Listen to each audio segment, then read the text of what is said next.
Hello YouTube and welcome to another episode of The Cloudy Vape.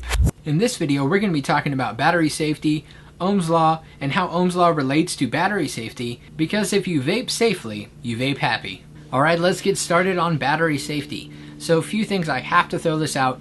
Do this at your own risk. Sub-ohming is definitely at your own risk. Understand what is going on. Take my advice for it. You can, take it with a grain of salt, whatever you want to do.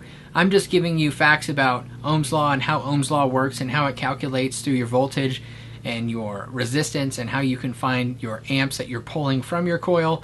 Just breaking it down really quickly, but the best thing you can do is just do your research. I'm pretty much just skimming the surface, explaining basic general concepts of Ohm's Law, just so you can get a better grasp of it. And I will mention a few safety tips on using batteries and the lowest you can go with certain amperage of batteries, but those are pretty much just my suggestions. As you can see, there's plenty of people that build ohms that are, lower than 0.2, that are even lower than 0.1, and that is at, that's at their own risk. They're doing it. Hopefully they know what could happen if they built that low. Basically, to just run down of the catastrophe that could happen, what you're doing is your ohms basically is telling the battery what to pull from the battery, how much amperage, how much watts to pull from it based on the voltage that is inside of your battery. If you know that your battery starts off, when it's fully charged, it's going to be somewhere around 4.2 volts. You can do basic math based on your voltage. You can divide that by your ohms, and then you can get your amperage. There's a few different roundabout ways to figure out what are the different specs of the ohms and how it relates to the battery. But what I'm going to be doing here, instead of just rambling about it, I'm going to try to explain it as well as I can and just break it down. And if anybody who is well educated on Ohm's Law sees any consistencies, I absolutely demand you to comment below and correct me as quickly as possible, because the only intention I have of this is not to boast that I know more than someone else. The only intention I have is to just express safe vaping to people, express safe ohm building, and that is about it. I am not trying to, get a chip on my shoulder and just say, oh, hey, I understand it and you don't. I'm awesome and you're not. So if you are more versed in Ohm's Law, if you understand it better, even if you're an engineer and you understand this way better than I ever could, please, please, please correct me immediately. Right now, correct me. Well, I haven't said much, but even if I said anything stupid, please correct me. Because, in vaping communities, I think it's really good that we correct each other and that we get the facts. We don't want just a bunch of arbitrary BS going on. We need the complete facts to keep this as safe as possible so that the majority of the people can get into this and enjoy vaping as much as we enjoy vaping. And I think that's really the push we should be having and the stance we should be having as a community. So let me shut up about that, and then let's dig down and look at the batteries first, and then we'll talk a little bit more how batteries and amperage relates to ohms, and just a few tips that I can give you when you're building into your RDA or different types of coils. So let's go ahead and dive down and check it out. All of these batteries right here are IMR batteries. I do not have any of the ICR batteries. If you don't know what ICR batteries, they're a lithium ion class battery, and basically what they are, they're considered obsolete in mech mods because they have the potential for flames and explosion. And so IMR batteries, the chemistry inside, the actual chemicals inside, are safer compared to ICR batteries. So if you're ever looking for a battery, the first thing to mention is IMR. Just stay far, far away from ICR batteries. Do not touch them ever. Just stick with IMR batteries for the most part, and that is your first step. And then what you really need to look at now is basically talking about your amperage. Your amperage is going to be a huge factor when sub-ohming. So just remember, safe sub-ohming starts with your battery. There are definitely voltage drops inside of your mod. Your mods can affect your voltage by variables, very small variables, and also your atomizer can affect that also, depending on the type of metal that's built. I'll go more in detail on the hot buttons and how to figure that out, but let's just start with sub-ohming. Let's just explain it a little bit. So let's go ahead and talk about it real quick. Alrighty, so I have my tugboat here. This is a 0.5 ohm build. It's a dual coil build.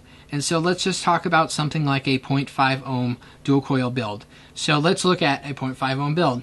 So basically what you can do is, based on your voltage, you can divide that by your ohms. So, okay, so let's say your battery is almost charged. It's about 4 volts.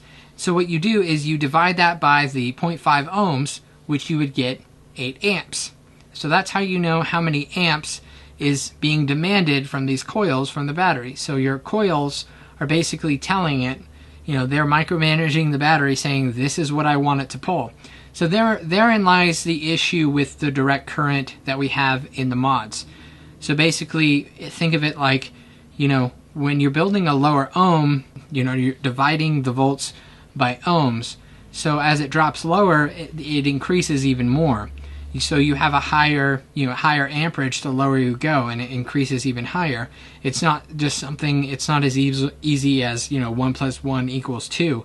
Just think about that when you're actually thinking about ohms. So at the same time, you can get your watts based on your amps. 4 volts multiplied by 8 amps is 32 watts. That's how you find your watts. And so that is the amount of watts that you're requiring the battery to give to the coil. So the breakdown, basically, you got 0.5 ohms requires 8 amps at 4 volts using 32 watts. So the question right here is, can your battery handle 8 amps? And that's what you're probably all asking. Okay, how do I know how many amps my battery is handling? Well, you have to think about it. The most high-end batteries, your VTC4s, VTC5s, the MXJOs, the MNKEs, all the high-name batteries that you can think of, the eFest, the 35-amp eFest, which is a 20-amp continuous, all of those, yes, they can handle an 8-amp draw because that's lower than the amp limit, the continuous amp limit. So just think about that. Yes, you can. How do you know if you have a good battery now? So I've explained all of this. You basically, again, your ohms are telling the battery how many amperage to pull out of it. Well, now how do I know how many amperage is in my battery? And also, there's such a high demand in batteries, and you'll hear this if you're talking to other people who are doing RDAs, or even just on forums, or even in retail stores. You're going to have a hard time finding these batteries right here. These are VTC5s. I picked these up a while back, way before the market was freaking out trying to get them. So I have 2 of these VTC5s. And basically what happens now is, because there's high demand, comes a market for replicas. And you see that in all of the vaping community now. There is a high demand for mods, there's a high demand for RDAs, so there's clone companies now. So going back to the batteries, how you could have a fake battery. There's a few ways to check it out. There's a few ways to spot fakes. This is an authentic VTC5. However, I'll put a link in the description box below to a very good post. I'm not sure the author of the post. All credit given to that person. I will post a link in the description box below. Thank you so much for doing an in-depth review on how to spot fakes of VTC5. So as far as clones for other batteries, to my knowledge at this point, I have not found other reviews. I'm sure there are, but I haven't found other reviews about spotting other cloned type batteries. So just keep that in mind. There it is out there. The thing I can say, the best batteries I would suggest, and this is a personal opinion, you can take it or leave it however you want, but there is a lot of people who would agree that the VTC5s and VTC4s are the best IMR hybrid type batteries. And they do boast a 30 amp continuous discharge, which means you can build up to 30 amps. Although this is where, everything becomes, it's all about safety. It's all about safety now. Okay, with that being said, because this battery can put out 30 amps continuous, doesn't mean we should stress it to that point. So you have a lot of people stress these batteries and run a 0.1 ohm build or lower, and just realize a 0.1 ohm build, if you do the math, that is running at about 42 amps. So think about it. If this is rated for 30 amps, why are you demanding it to pull 42 amps? So again, I'll probably get a lot of hate from people about that, a lot of sub-ohmers, but hey, I'm a sub-ohmer too, and I've done this, and I'm trying my best to just express safety. So Just think about your personal safety, the people around you. You know, is vaping worth damaging your skin, damaging your face, damaging your teeth? Me, no, vaping is not worth that. I would rather, you know, have a very nice face. My face is my moneymaker, you know what I mean? Like, okay, so the best way to vape safely is give some wiggle room. And let me explain. So if you give your battery some wiggle room for amps, it's going to be the safest way to sub-ohm. So here's an example. If your battery, you know, it boasts, yeah, I can pull 20 amps continuous discharge. And remember, we want to look at our continuous discharge and not our pulse rate. Say a battery like this. This right here directly on it will say it's 35 amps. That is not completely true. It's a 35 amp pulse rate. So for a small duration of time, this will pulse 35 amps. This has, you know, the capability of pulsing that rate. But the continuous is what we're going to look at for the duration of the battery's charge, and that's what your amp continuous discharge is. So we have 20 amp continuous discharge. How would I vape safely on this battery? The best way to vape safely is only pull 50 to 75% of the amp's continuous discharge. So 15 to 10 amps, you know, say to be safe, let's stick with 50%, which is roughly 10 amps, which would roughly sit you at about 0.4 ohms using a 4-volt battery. So, and realize as the voltage drops, the amperage it pulls changes just a little bit. So if you look at it at 75% of this battery's amperage, continuous amperage, you're sitting at about 0.27 ohms, requiring roughly 15 amps from this battery. But just as a safety precaution, going below 0.4 ohms on this battery, on any battery, doesn't matter if it's a VTC5 or anything, is risky.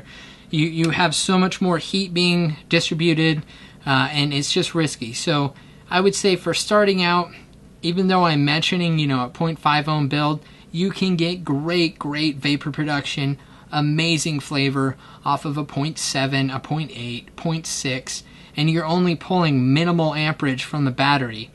So just keep that in mind. And if you have any other battery that, you know, is a lower 5 amp battery, or, you know, even 10 amp battery or lower, I would still suggest as quickly as possible getting a larger amp battery, one of your, you know, main brand ones. And again, in the description box below, I will put a link to all the, you know, top safest batteries, the highest amp, continuous amp discharge batteries.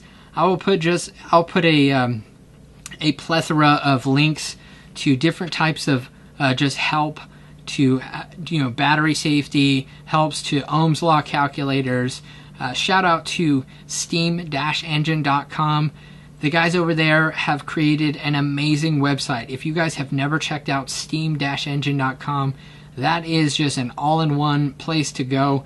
It'll tell you how much amperage you're pulling from your coils. It'll explain to you how to build a coil using what diameter wraps, what gauge of wire. So definitely shout out to them. They have helped so much in my vaping life. So definitely an awesome website. Check them out, steam-engine.com. I'll put a link in the description box below. All right, so now I explained a few different things. I explained, you know, what is the general rule of thumb for battery safety. Only use half of the amperage that the continuous discharge allows. Now, you might get a lot of flack from people who really want to get low ohms and want to get really hot builds. But, you know, that's just, you know, if you're asking me how to build safely, that is my honest opinion on how to build safely. And I'm sure a lot of people would agree, you don't want to stress your battery. That's where the problems come in. That's when the battery will heat up, the core of the battery heat up, and that's where you have battery damage, battery failure, battery venting. So in the long run of it, don't pull too many amps from the battery. Don't demand that the battery pulls more than it's capable of, or to its limit. Yeah, it'll have a limit. Doesn't mean we have to reach that limit. So here is another thing. How do you figure out the amp rating of your battery? So the best way to find the amp rating of your battery is to go to the maker directly. That would be the best way, right? However, this can be challenging because most manufacturers list the maximum output of the battery rather than the continuous output of the battery. And again, as I said, we don't want to know what the maximum pulse rating of amperage is. We want to know what the continuous discharge is. So if we're talking about the continuous discharge, let's look at, you know, what can the continuous discharge be? So it's kind of like thinking like, you know, you have a car capable of going 120 miles an hour, right? But for the majority of your life, when have you ever really went 120 miles an hour? You know, you'll only go maybe 60 miles an hour, 70 miles an hour, 80 miles an hour. You're not going its max capability. So just because you can go 120 miles an hour doesn't mean it's safe to do so. It's the same thing with batteries. You know, just because you have an amp limit of 30 does not mean it's safe to push it to 30. It's not. There's nothing in the right mind to tell you that it would be safe to do that. You're dealing with chemistry inside of a metal tube. You don't want to mess with that because you have no control over it once it heats and once it goes, you know, into meltdown mode, so to speak. Let's go back to the reason why I would suggest buying name brand batteries for the most part. Alright, so for the most part, the most popular batteries have been tested by multiple third-party sources, and that matches up with what the maker states is capable of, or, you know, what the maker says is the C rating, or how they find the best, you know, amperage rating for the battery, and what is an actual safe level of continuous amps coming out of the battery. So to keep it short, find your amp rating and build your coils based on the amp rating. So give yourself a 50% cushion room for safety, meaning, again, you have a 20 amp continuous discharge, only use 10 amps to be safe. So you can find the amp rating of your battery a few different ways. Here's an example. If you take your battery, and none of these have C ratings, but some of them do have C ratings, and you can find stats of C ratings. But the good thing about these name brand batteries, there's already tests and things have already been figured out about these batteries of what the C rating is and how much the actual continuous amperage is. But let's say you have a battery with a C rating on it, and you've never figured out what the amperage is. Say you have a cheap battery, or you have just a no-name battery, and you can find your amp rating for your battery. There's a few different ways to do this. So if you have a C rating, which most of these batteries don't state C ratings, but you can find the specs from the makers. If you have your C rating, and then you have your mAh count, which all of these batteries have mAh counts.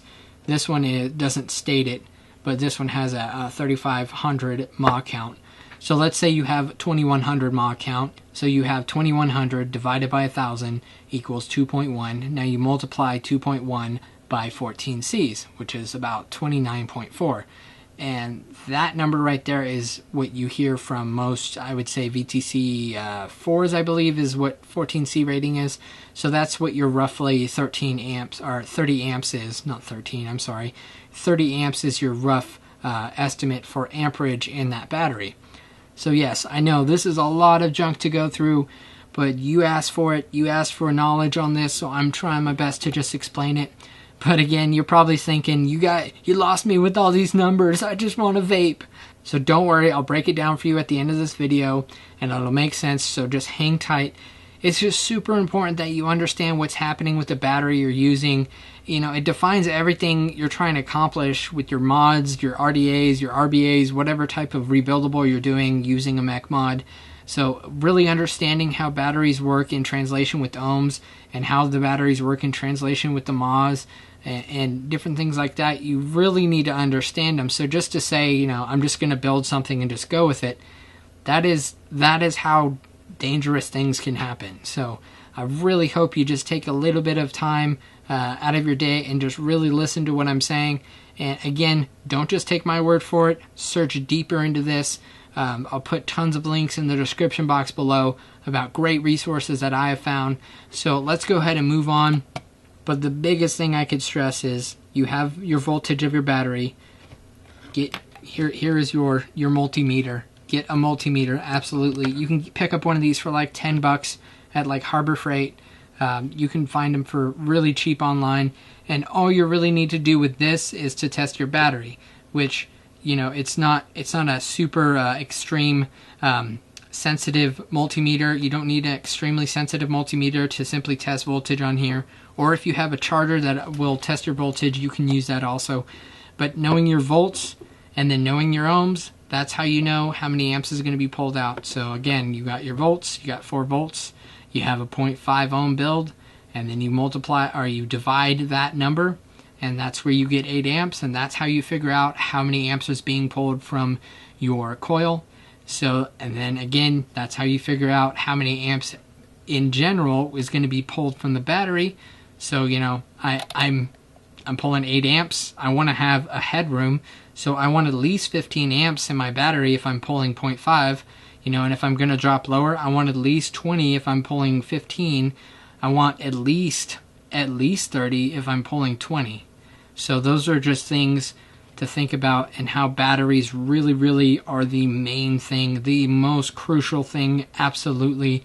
And I will continue to stress this. I know this video is like 30 minutes long, but who cares? Alright, so one more thing before we just recap everything I talked about. One thing is about voltage drop. You have a mod with voltage drop. So how do you figure out your voltage drop? Well, it's simple. You unscrew your mod, just like this. You pull your battery out, and again, multimeters are king when it comes to sub-ohming. Alrighty, if you can see that number right there, it's probably backwards for you guys, but here, you have your negative on the bottom and your positive on the top.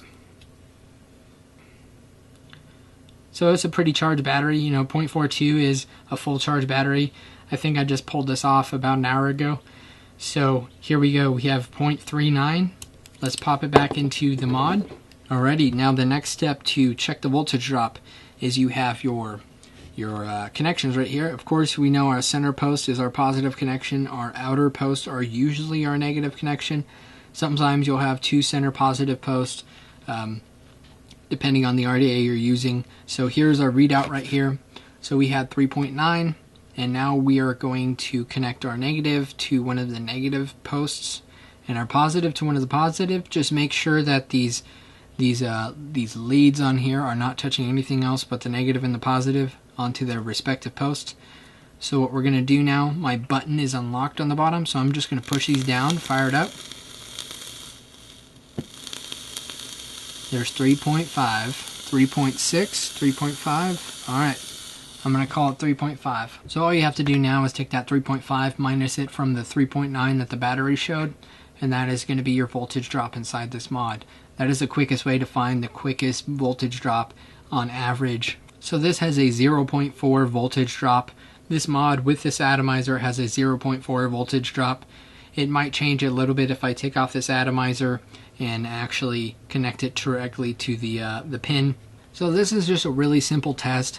This is nothing in depth, but this is how to check how your atomizer and your mod has a voltage drop, and then you kind of just calculate it. So again, as your voltage changes, that changes your amperage.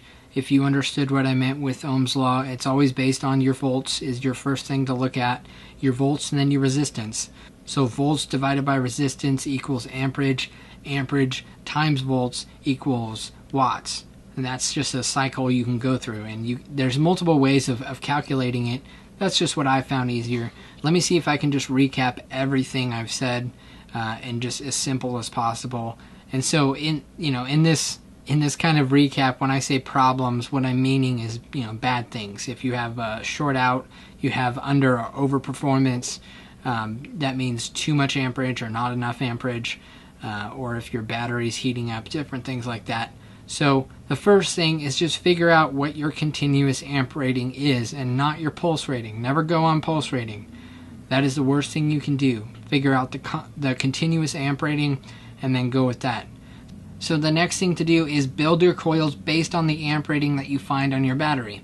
If your battery states 20 amps, only use 10 to 15 amps. Use 10 to be safe. You want to use 25 to 50% of the amps limit. You don't want to tax the battery too much. That's where you have battery failure and battery damage. So remember, your ohms tell your battery how many volts, how many amps, how many watts to use. That is how it converts. So here again, I'll mention this website, steam-engine.com. It's an awesome ohm. Even it has variable voltage devices, mech mods, and battery drain calculator. So that is a great resource to have if you're doing sub-ohming.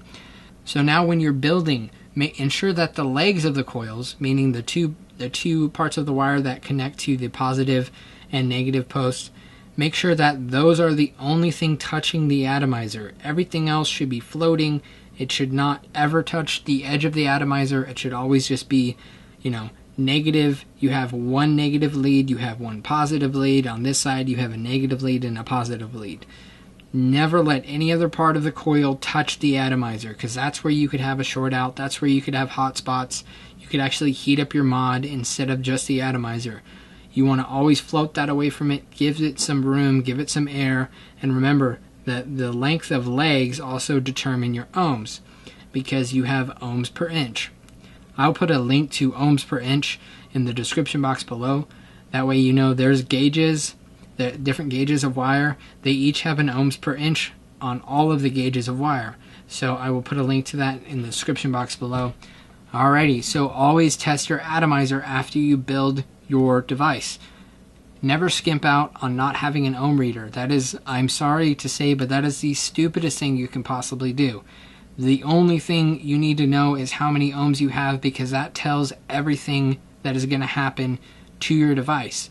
You want to make sure you're building the adequate coil for the adequate battery, and make sure you're pairing them correctly. If you're building something that is so low that your battery can't handle, or if you have a short, you don't have a tight enough post, or if, again, these coils are touching the edge, you're going to have so many issues. So again, throw in just a couple extra bucks, pick up a multimeter, pick up an ohm reader, and it will save you so much hassle, and it will protect you. And again, this video is all about protection. It's all about safety. So just think about those few things. And again, ask questions, comment below, ask questions if you need more understanding on things. I'm just real quickly trying to jam so much information into this video because there's just so much. But again, I want to help you guys out. So hopefully you can watch back and just kind of go over this video again. So last thing, make sure you test your mod for voltage drop. Voltage drop, again, we're always working on what are the volts of our battery, what are our resistance. Those things are in relation to how many amps. If we have a voltage drop, we're going to drop the voltage in our battery. We're not going to get a good enough production. And then also, running batteries at a low volt is also dangerous because it flatlines. You want to make sure you always charge your battery, and you want to use a multimeter every once in a while. If you feel a performance drop off in your mod, you want to start charging your battery. You want to check it, make sure that it's above, let's say 3.5, 3.6 volts, and always charge your battery around 3.6 volts. If you really want to be safe, this is another step you can take. So get a multimeter, check your battery, and you can notice once you have vapor production drop off, everybody knows. Any person using a RDA knows when you have vapor production drop off. So as soon as that happens, just check your battery, make sure that what the charge is at, and just let that puppy charge. Also, don't let your battery stay discharged for too long, because that could damage the battery. Very, very slight case of that happening. But if your battery is drained all the way and you just leave it out, there's a chance that it could not take a charge again. But again, that is very rare, and it would take a long time for that to happen. So, last thing I have to say, after all of that stuff talking about safe ohming, lower ohms do not, and I will stress this, lower ohms do not mean more vapor production. Lower ohms do not mean more vapor production. Airflow and surface area is king. So I'm going to go ahead and go back to the other camera angle and just close it up real quick. Alrighty, let's bring this video to the close. Let's finish up this video. I know this is a super long video, and it just had to be. There's so much information to spew out to you and explain to you. And real quickly, I want to know if you found this video helpful. If you learned anything from this video, please leave a comment below. Let me know what you learned, and if you have any questions, and if this kind of just went over your head and you don't understand still what's going on, just go ahead and leave a comment again. Let me know what you're having trouble understanding, and I'll try to explain it the best way possible. One other thing, if anybody who is watching this video is more well versed in Ohm's law, in battery safety, and just electrical engineering in general, please correct me if I made any false statements. If I said anything that was incorrect, I absolutely, I love it. I'm seeking it. I absolutely need correction, because if we don't have correction in YouTube videos, if we don't have correction in people who are, putting out opinions and putting out different thoughts on vaping and just different stating, if they say they're stating the facts, if we don't have correction on that, we're going to have tons of problems in the future. So what I would implore you, I would demand you, if you have the knowledge beyond what I have already said and you can correct me, please correct me in a very constructive way, and I will definitely receive it, and I will definitely appreciate it, and we can go from there, and I can correct anything that needs to be corrected. And again, I just love the vaping community so much, because there's just so many good people who just are looking out for other people and just are trying their best to let vaping be a safe hobby, a safe thing that we can do and we can love and we can enjoy. So again, if you know more than me, please correct me. One thing I wanted to mention, I stated that airflow is king, surface area is king. Let me show you what I mean. Here is a 0.5 ohm build, and this is a roughly almost fully charged battery. And let's look at the vapor production in this. This is a 70-30, so 70 VG, 30 PG, and we have a 0.5 ohm build. So let's look at the vapor production, because really the purpose of sub-ohming, people want more flavor, more vapor production. I can show you that a 0.5 ohm build will give you decent, very good. In some cases it might be better than you've ever seen. It just depends on where you're at in your vaping life. But here's a 0.5 ohm build, and let me show you what the vapor production will look like. So again, here is your 0.5 ohm build. That was very decent vapor production. It's not going to be your crazy huge cloud chasing type thing, but not everybody's a cloud chaser, and this is definitely enough vapor production for me. So just so you guys know, you don't have to go super low and risk safety over just to get vapor production. You don't have to risk your safety. So that is just one last thing I want to throw out there. So as always, I absolutely love every single one of you, and I'm so thankful that I'm able to do these videos and help out anybody I possibly can. And again, if you have any questions, please leave a comment below. Thanks for watching this video. If you liked it, please like it. And if you want more information on Ohm's Law, battery safety, and how mech mods work, go ahead and look in the description box below. I'll put a plethora of links down there for your enjoyment. And if you like my videos in general, please subscribe. And as always, stay classy and keep vaping.